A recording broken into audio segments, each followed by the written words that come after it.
যাহাদের স্মৃতি দিন রাত্রি ভাবনাতে নিরত জাগ্রত, সেই গৌতম শাবকগণ উত্তম রূপে জাগ্রত থাকেন।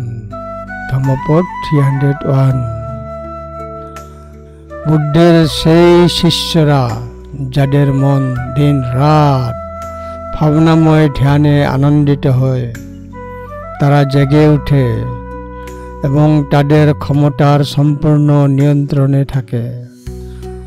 ভালোভাবে জাগ্রত, তারা সদা জাগ্রত বুদ্ধের শিষ্যরা যারা প্রতিনিয়ত দিনে রাত্রে ভাবনাময় ধ্যানে আনন্দ পান। ধম্মপদ 301।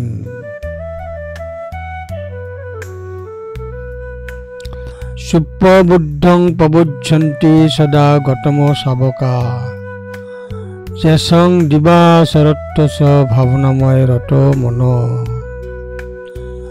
যেসং দিবাচরত্ব স ভাবনাময় রত মন। ধম্মপদ 301।